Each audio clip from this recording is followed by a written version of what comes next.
Hola gente, ¿cómo están? Hola profes. Bueno, vamos a arrancar con el capítulo número 2 de aprendizaje motor. Vamos a hablar de cómo se estructura la memoria, cuáles son los cambios neurofisiológicos que se producen en el sistema nervioso central para que nosotros podamos acordarnos o grabar en nuestro sistema nervioso un determinado movimiento. Esa es la idea de este videito y bueno, espero que les guste. Vamos a arrancar. Bueno, ya vimos que la memoria comparaba patrones motores, ¿sí? Comparaba un patrón motor, perdón, antiguo, un movimiento antiguo con el nuevo, lo iba a contrastar con lo que yo le estoy pidiendo, con la destreza o con la habilidad motora que yo le estoy pidiendo nueva, con el ejercicio nuevo. Siempre voy a ir a buscar lo antiguo, lo viejo, para partir de ahí, para generar ese movimiento nuevo que yo le voy a pedir. Eso lo habíamos visto en el videito anterior. Bueno, pero a nivel neurofisiológico, ¿qué es lo que ocurre? ¿Qué es lo que pasa? ¿Se puede saber? Bueno, acá la teoría, hay teoría no muy antigua, pero lo que está claro es que no se conoce exactamente el proceso, sino que hay hipótesis de cómo sería la estructuración de la memoria. Y bueno, la mayoría de estos autores que les dejé acá abajo coinciden en que son procesos metabólicos neurales o neuronales que originan alteraciones duraderas en las membranas sinápticas. ¿Qué quiere decir? Que van a modificar la membrana de la célula del sistema nervioso central, que es la neurona. ¿Sí? Van a modificar esa membrana lipídica, van a hacer algo en esa membrana bilipídica que contiene, como cualquier célula, el citoplasma, el núcleo y las organelas. La va a modificar de tal forma que la va a hacer permeable a comunicarse con otras células. Eso se denomina sinapsis, ¿sí? Que es la comunicación de una neurona con otra neurona para transmitir una determinada información. Bueno, al parecer los cambios ocurridos cuando se estructura la memoria, cuando nosotros fijamos un determinado movimiento, se van a producir en esta membrana de la neurona, en la sinapsis. Bueno, y acá hay una hipótesis de Mathies que habla de 11 pasos, ¿sí? Lo simplifican 11 pasos. No creo que sea tan sencillo como esto, sino debe ser muchísimo más complicado. He leído por ahí que, por ejemplo, en estas teorías se habla de producción de 15.000 proteínas por segundo, una locura, algo que no podemos llegar a interpretar, pero acá lo plantea de una forma simple. Bueno, lo que dice en definitiva es que el aprendizaje motor es la generación de nuevos enlaces sinápticos, de nuevas comunicaciones entre neuronas. ¿Sí? Muchos hablan de bucles, de caminos neuronales que recorre la información electroquímica con la que se comunican las neuronas. Y Mathies lo resume en estos 11 pasos, ¿sí? Que más o menos son así. El 1, que ahí tienen el numerito a la izquierda arriba, sería cuando ingresa la información sensitiva. La información sensitiva llega a una terminal axónica de una neurona, sería una colita de una neurona, el botón sináptico, que es esa parte ensanchadita donde están todas las vesículas, esas chiquititas. Bueno, en esa parte se desencadena el proceso de liberación de un neurotransmisor. El neurotransmisor, más adelante lo vamos a ver, pero es una sustancia química que permite la comunicación entre dos células del sistema nervioso, entre dos neuronas, ¿sí? Entonces, el paso 1 sería: llega la información sensitiva del entorno y va a llegar a esa sinapsis, a esa unión entre una neurona y otra. Esa información tiene que pasarse a la otra neurona, viene de una neurona y tiene que pasar hacia la otra. Bueno, ¿cómo ocurre eso? Por la liberación de un neurotransmisor en la membrana, ¿sí? Esa liberación va a generar una modificación dentro de la neurona que recibe la info, y lo que va a hacer es crear proteínas que nosotros denominamos, o que los estudiosos de la fisiología y de la neurofisiología denominan síntesis proteica. Se van a generar proteínas, ¿sí? Esas proteínas en el paso 4, esas flechitas que van al núcleo, se van a dirigir hacia el núcleo, ¿sí? Va a haber alguna modificación de genes. El núcleo contiene la información genética, contiene el ADN. Algunos de esos genes se van a modificar para producir otras nuevas proteínas, ¿sí? Producir nuevas proteínas. Ese sería el paso 6. En el paso 7, esas proteínas que se generaron para seguir comunicándose dentro del citoplasma neuronal, se va a unir a un azúcar, a un glúcido, ¿sí? A una glucoproteína. La glucoproteína va a ser como si fuera un remis o un taxi que la va a llevar a la proteína, hacia el lugar donde tiene que ir, que en este caso va a ser otra vez esta membrana bilipídica, ¿sí? Esta membrana sináptica.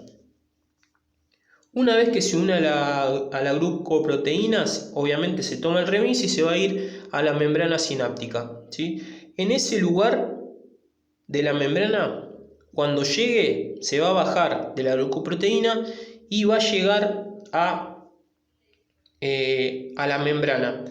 Y en ese punto se va a comunicar con otra neurona, ¿sí? Entonces hizo todo el caminito, ¿sí? A través primero de la liberación de un potencial de acción, eso después vamos a ver qué es. Llegó a la membrana, liberó un neurotransmisor, generó que se modifique, que se sinteticen proteínas, que se modifique algunos genes del núcleo, que esos genes del núcleo generen otras proteínas, que fue transportada por esa glucoproteína hacia otro lado de la membrana, y eso generó todo un caminito, y ese camino es el camino donde la información fue transmitida de una neurona hacia otra. Eso más o menos es la idea. Y en el punto número 11 es la membrana o la neurona aprendió el camino donde tiene que llevar esa información. Bien, y acá hay una M acá a la derecha, al lado del punto 3, y una E al lado del 8. La M quiere decir, viene de motivación, ¿sí? Viene de la motivación, de lo emocional, y la E viene de emocional.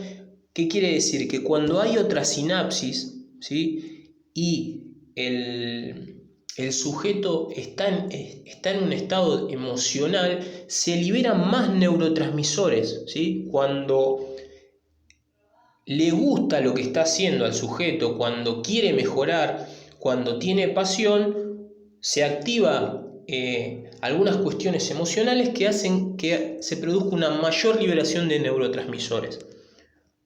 Y ahora vamos a ver que los neurotransmisores son importantes. Y la parte emocional también. Por ejemplo, les doy un ejemplo de lo emocional. Cuando nosotros medimos o tomamos test en el gimnasio, por ejemplo un test de fuerza máxima, como puede ser un test de sentadilla o un test de press de banca, nosotros sabemos que el resultado puede variar entre un 8 y un 10%, según cómo se sienta emocionalmente esa persona, según el estado de motivación de esa persona. ¿Por qué? Porque la motivación interviene en estos procesos que yo les expliqué recién dentro del sistema nervioso. No es lo mismo un tipo que viene un deportista que viene a realizar el test motivado, con ganas, con el pensamiento de que va a mejorar la última marca que hizo, a otro que viene de pelearse con la novia, de que le roban el celular en el colectivo, de que pasa un auto y lo salpique, bueno, de un montón de cuestiones emocionales que lo vuelven en una situación de desmotivación, o sea, no viene al 100%. Bueno, y eso pasa también cuando vamos a entrenar, ¿sí? No siempre estamos igual, a veces estamos normal, a veces estamos muy bien y a veces estamos mal, estamos bajones. Entonces, toda esa situación emocional influye de sobremanera en la comunicación entre neuronas, en esta liberación de neurotransmisores. Hay otra teoría más relacionada con la anterior, que es la de la marca sináptica. Lo que le agrega nada más es que esas proteínas van a generar una marca sináptica en la membrana neuronal, ¿sí? Y esas marcas quedan como puntos fijos ahí para que la información vaya de una marquita hacia otra marquita. Ahí yo se los señalé con un círculo rojo. Bien. Y mira esta diapo. Dice, la capacidad de asimilación que tiene un ser humano es aproximadamente, ¿no? Si la persona escucha nada más lo que vos querés que haga, va a retener aproximadamente un 20%, va a asimilar, va a ser suyo del 100 que vos le dijiste, solamente un 20. Ahora, si lo ve y vos no le decís nada, si vos se lo mostrás, es un 30. Si vos lo ves y lo escuchás, es un 40% lo que vas a asimilar, ¿sí? Ahora, si vos lo hacés, o sea, si vos lo decís, que sería la flechita número 4, si vos lo decís, lo repetís, eso va a llevar a una asimilación del 75%. Ahora, si vos lo hacés, lo realizás, esa asimilación llega hasta un 90%. ¿Sí? Entonces, todas estas etapas son importantes, pero lo más importante es que la persona lo ejecute, lo haga, lo intente hacer, ¿sí? Y para que lo haga, bueno, hay dos formas. Lo podés favorecer con el proceso de enseñanza-aprendizaje o lo podés tirar para atrás, podés desfavorecer ese proceso de asimilación. Y mirá lo que pasa acá al costado izquierdo en verde. Si vos tenés a un entrenador o a un profe que es paciente, ¿sí? Que te espera, que espera que vos hagas, ¿sí? No que espera que llegaste tarde, sino que espera tu maduración, que espera tu momento de asimilación, que es comprensivo, ¿sí? Tiene que ver con lo anterior, y que coopera con vos para que vos puedas llegar a hacer algo. Bueno, todas esas cuestiones van a repercutir en vos positivamente, y eso te va a motivar, lo que hablamos recién. Si el entorno, mira esto, si donde estás entrenando tenés todo, si tenés elementos, medios, ¿sí? Si el profe te da buenos ejercicios, medios, si estás en un grupo de amigos, si los deportistas o las personas que vos compartís ese espacio son amenas, ¿sí? son amigas o por lo menos te llevas bien, tenés un buen vínculo positivo. Si el ambiente es lúdico, si el tipo te genera un ambiente lúdico, si el profe, el entrenador genera un ambiente lúdico donde hay competencia pero dentro del marco de juego, eso también es favorable. Y obviamente si todas estas cosas se dan, el clima es favorable, pero no solamente el clima, sino también lo meteorológico. Si vos estás en un lugar donde las condiciones ambientales son buenas, vos te sentís bien. Ahora, si hace frío o si hace mucho calor, probablemente sea mucho más difícil asimilar las cosas que te están planteando, y más lo nuevo. Bueno, y lo desfavorable sería si vos no confías en el entrenador, si tenés antipatía, si te cae mal, o si pensás que es incapaz, que no está preparado, por más de que lo esté, pero si vos pensás que no está preparado, bueno, eso va a generar un ambiente desfavorable. Y después, con respecto al entorno, todo lo anterior que dijimos es positivo, pero al revés. Si tenés las instalaciones deficientes, si no tenés medios, si no tenés elementos, si no tenés buenos ejercicios, si no te brindan buenos ejercicios, si el clima es desfavorable, tanto en el clima emocional, digamos, como en lo meteorológico, si hace mucho calor, si hace mucho frío. Bueno, todas esas cuestiones van a ir en contra de la asimilación de la información de algo nuevo.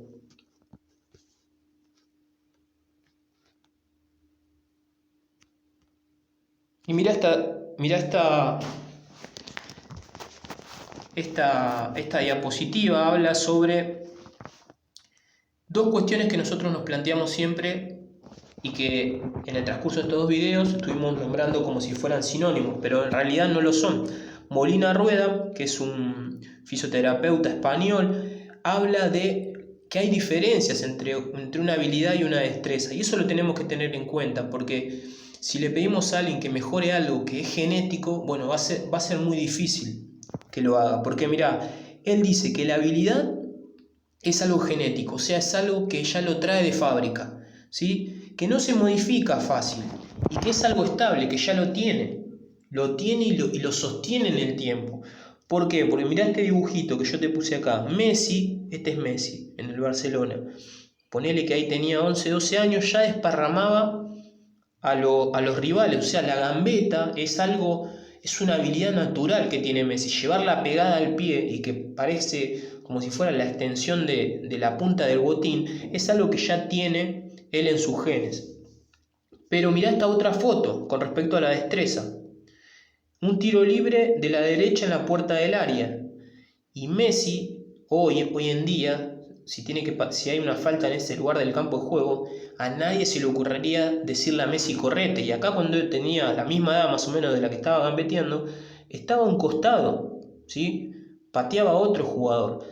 Entonces, ¿qué quiere decir esto? Que las destrezas, o algunas destrezas, se aprenden, ¿sí? Se aprenden. Messi aprendió, pero ¿cómo aprendió? Aprendió porque se quedaba a entrenar después del entrenamiento, ¿sí? Se quedaba a practicar, a entender cómo era que tenías que poner el pie, dónde iba el pie de apoyo, cuál era la fuerza que le tenía que dar la pelota. Quizás entrenó más la fuerza de su tren inferior, eso en realidad no lo sé, pero sí que se quedaba después entrenando, eso se los aseguro. Y se modifica con la práctica, o sea, quiere decir que las destrezas aumentan, puede aumentar la destreza. Y eso es importante para tener en cuenta para nosotros al momento de exigir aprendizaje motor, obviamente. Bueno, y sobre el aprendizaje motor hay un montón de teorías, ¿sí? Hay varias teorías. Yo acá les puse algunas y después las vamos a resumir en una sola. Bueno, la primera teoría es la de los 3 estadios de Fitz y Posner, que habla de 3 etapas, una cognitiva, ¿sí? Una asociativa y una autónoma. La cognitiva es cuando uno empieza a comprender qué es lo que hay que hacer, la asociativa cuando ya lo puede hacer dentro de un determinado entorno, y la autónoma cuando ya lo tiene incorporado.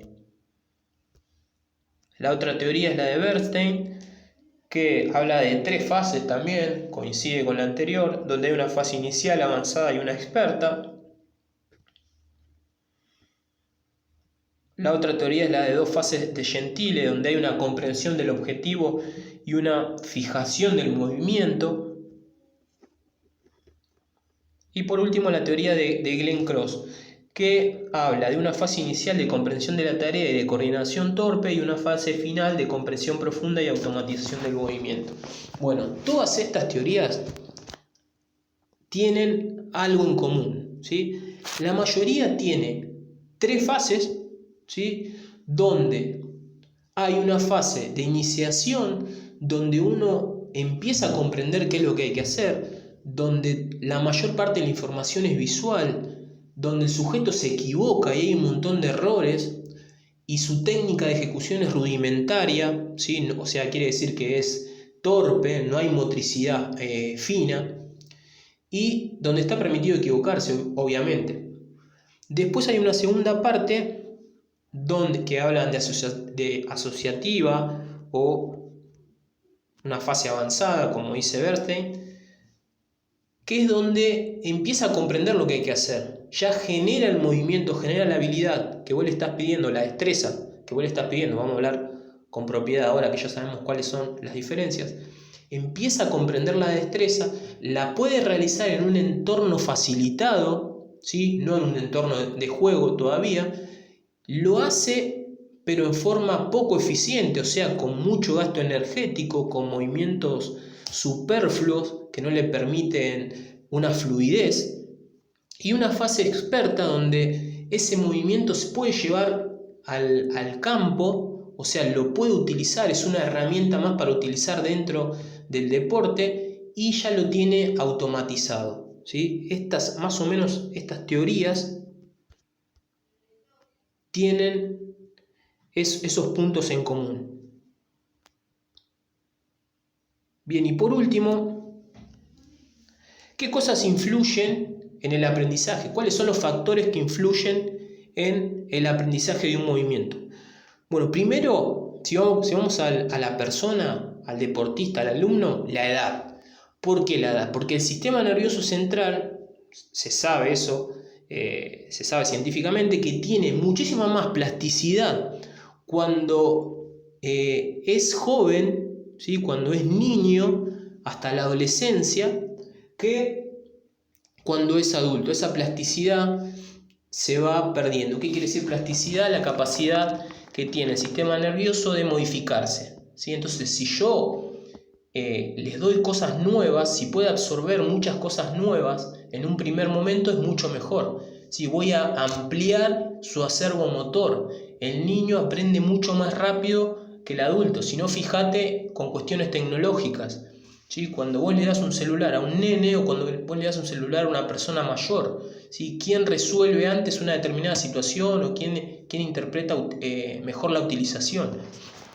Son cuestiones relacionadas con la edad, con la madurez o no del sistema nervioso central. El sistema nervioso central va a envejecer al igual que todos los órganos, que todas las células del cuerpo. Después el segundo factor, bueno, lo que hablamos hoy, predisposición, ¿sí? El estado emocional. Si es positivo, bien, vamos a ir para adelante. Si es negativo, no sirve. La cultura, ¿esto qué quiere decir? Hay ciertas culturas que están más permeables a que les den órdenes, ¿sí? a asumir órdenes, como un entrenador le dice hay que hacer esto y el tipo lo hace sin preguntar y sin discutir nada. Y hay otras culturas como la nuestra que por un lado está bueno, que plantean todo el tiempo, te plantean por qué hay que hacerlo. ¿Por qué hacemos esto, profe? ¿Por qué hacemos lo otro? ¿Para qué sirve? En cierto punto está bien porque vos lo metés dentro del proceso de enseñanza-aprendizaje. Haces que el proceso sea parte de él también. Si no te pregunta nada, probablemente haga todo, pero no sepa por qué lo hace. Esto también pasa con los niños, ¿no? Cuanto más chicos son, lo hacen y no preguntan, y cuanto más grandes, bueno, ya quieren saber el porqué. La parte genética, lo vimos recién con Messi, ¿sí? Hay cuestiones que vienen con los genes. Yo puedo agarrar un nene que juega muy bien o que juega bien y probablemente, o lo más probable es que no gambetee como Messi, por más de que esté horas y horas entrenando. Bueno, si no tiene la inteligencia motriz de Messi, va a ser difícil.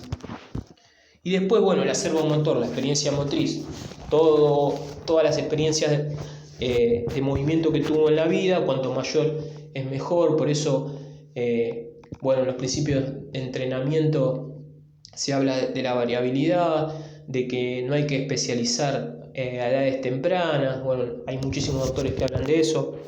Y todo eso es porque necesitamos experiencias motrices. Por ejemplo, hay muchos jugadores de fútbol que no saben saltar a cabecear. Y hay otros que saben. ¿Y por qué saben? Y básicamente porque lo hicieron antes, ¿sí? Porque alguno jugó al básquet. Por ejemplo, Palermo, el delantero de Boca Juniors, jugaba al básquet. Entonces el tipo tenía un salto muy bueno, pero también tenía una lectura buena de la trayectoria de la pelota. Y sabía en qué punto tenía que impactarla, más allá de que era alto, ¿no? Pero bueno, en eso se refiere a la experiencia motriz. Y después otros factores que están más relacionados con el entrenador, como son las instrucciones verbales, Si yo a alguien que recién arranca les digo 5 cosas juntas, probablemente no haga ninguna. ¿Por qué? Porque tiene que entender lo que tiene que hacer, lo tiene que hacer y encima yo le digo 5 cosas. O sea, lo más probable es que no haga nada. Entonces hay que ser claros, precisos y sintéticos, ¿sí? Con respecto a las instrucciones verbales. Después, bueno, el concepto de variabilidad, hay que ir cambiando de ejercicio, de métodos, ¿sí? de posiciones por ahí, de deportes, ¿sí? De actividades. La posibilidad de cometer errores. Si yo, lo que hablamos antes de la asimilación, si yo entiendo que dentro del proceso de enseñanza-aprendizaje hay un movimiento, se van a cometer errores, bueno, obviamente tengo que saber que eso está permitido. Se tiene que equivocar porque del error se aprende. Y después el feedback. Si yo planteo un ejercicio, si vos planteas un ejercicio y la evolución no es buena, ¿sí? Más que nada en gente que recién arranca, porque la gente con mayor experiencia en la actividad física y el deporte sabe por qué se equivocó, ¿sí? Porque tiene mucho ensayo.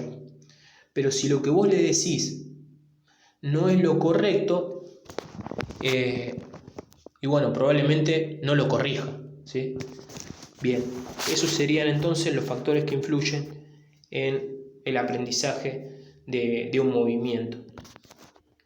Bien, entonces vamos a dejar este videito acá. Para la próxima vamos a hablar del sistema somatosensorial, que es el sistema por donde entra la información del entorno, súper importante para todos los deportes, ¿sí? Así que bueno, espero que les haya gustado. Nos vemos la próxima. Abrazo.